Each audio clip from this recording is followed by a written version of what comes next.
Sejarah peradaban Islam dikenal dengan kemajuan medisnya. Banyak tokoh terkenal yang bahkan menginspirasi peradaban Barat.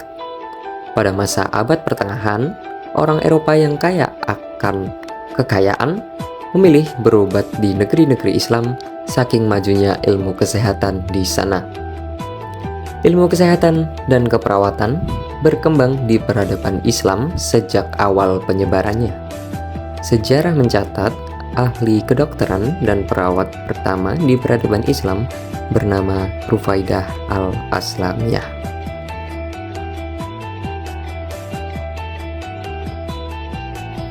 Rufaidah al-Aslamiyah diperkirakan lahir di Madinah sekitar 597 Masehi, ketika kota itu masih bernama Yatsrib. Melihat tahun ini, jelas bahwa ia lahir saat ajaran Islam masih sangat awal disebarkan oleh Nabi Muhammad SAW. Kitab-kitab sejarah mencatat namanya berbeda-beda, tetapi semuanya merujuk kepada ia seorang. Nama lain yang merujuk sosok perawat ini adalah Kuaibah binti Sa'ad atau Rumaidzah al-Ansariyah.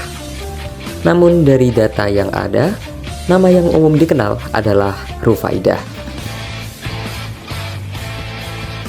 Di Yatsrib, dia memang berasal dari kalangan ahli kesehatan atau dikenal sebagai taibib. Ayahnya, Sa'ad al-Aslami, adalah tabib terkemuka di Madinah, bahkan menjadi pemimpin profesi ini.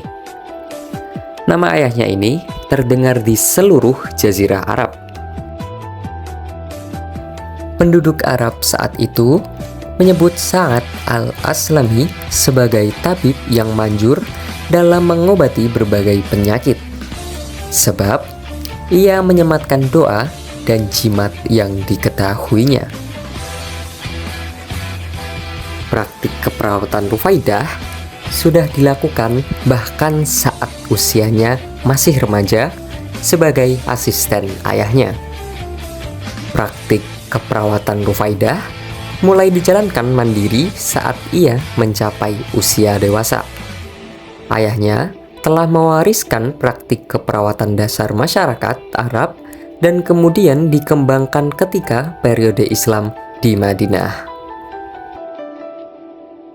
Rufaidah pun mu'alaf saat syiar Islam sedang gencar-gencarnya ke Madinah. Setelah masuk Islam, pemikirannya di bidang keperawatan dan medis pun semakin berkembang, menggabungkan keilmuannya dengan ajaran agama. Diperkirakan, pemahaman Rufaidah menggabungkan ilmu keperawatan dan ajaran Islam sebelum terjadinya Perang Badar pada 622 Masehi. Perubahan itu terkait dua hal. Pertama, terkait dengan tempat yang biasanya dijadikan oleh ayahnya sebagai tempat pengobatan. Ia membersihkan tempat itu menjadi lebih nyaman, higienis, dan bersih. Tempat itu dulunya sangat kotor sehingga kenyamanan pasien tidak diperhatikan.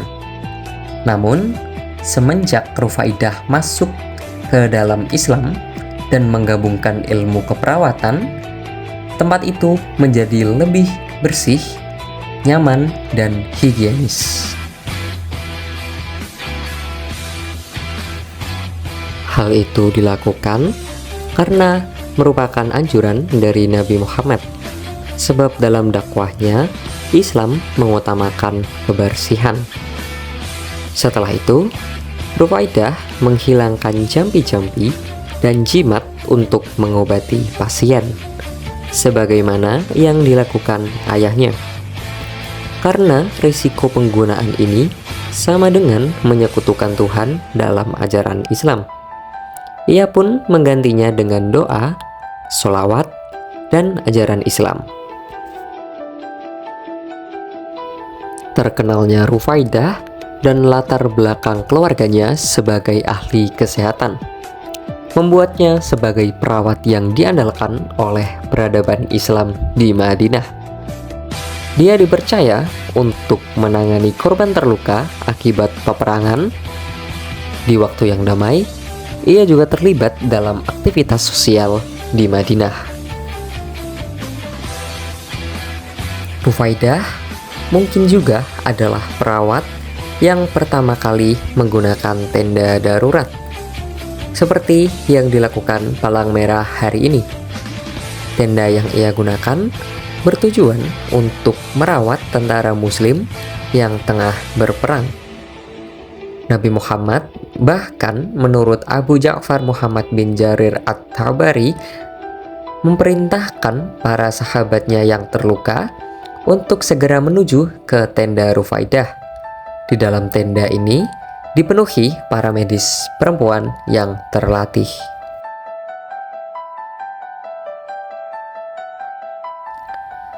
Awal mula perjuangan Rufaidah dimulai ketika peperangan. Ia menjadi sukarelawan untuk membantu korban-korban perang dan mendirikan rumah sakit lapangan. Rufaidah binti Sa'ad menjadi relawan yang merawat luka korban perang Badar, perang Uhud, perang Khandaq, dan perang Khaybar. Ia juga melatih beberapa kelompok perempuan untuk menjadi perawat. Dengan izin Nabi Muhammad SAW, mereka ikut di garis belakang pertempuran agar dapat merawat pasukan Islam yang terluka dalam perang Khaybar. Setelah perang berakhir, Rufaidah membangun tenda di luar Masjid Nabawi untuk merawat Muslim yang sakit.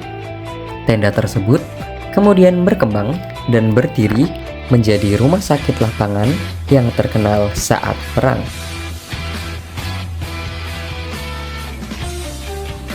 Rufaidah membagi jadwal para perawat menjadi 2 shift, yaitu siang dan malam, agar para korban dapat ditangani dengan baik.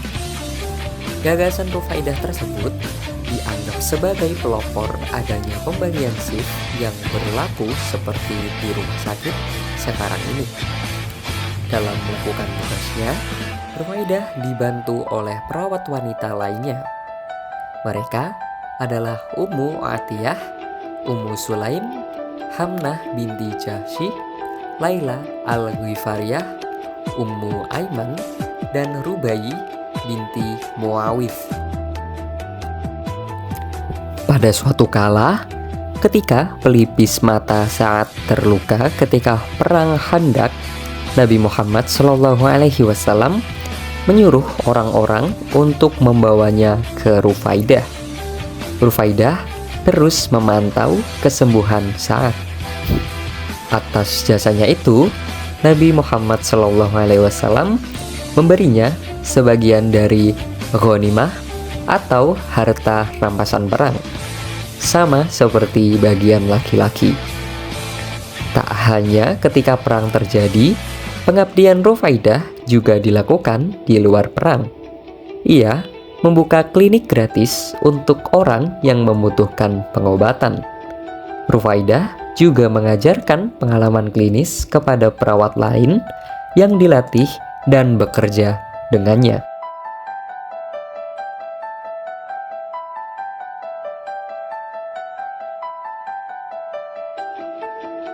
Dalam peran sosialnya, Rufaidah melaksanakan peran komunitas dan memecahkan masalah sosial yang dapat mengakibatkan berbagai macam penyakit. Rufaidah binti Sa'ad adalah perawat kesehatan masyarakat dan pekerja sosial yang menjadi inspirasi bagi profesi perawat Islam dunia.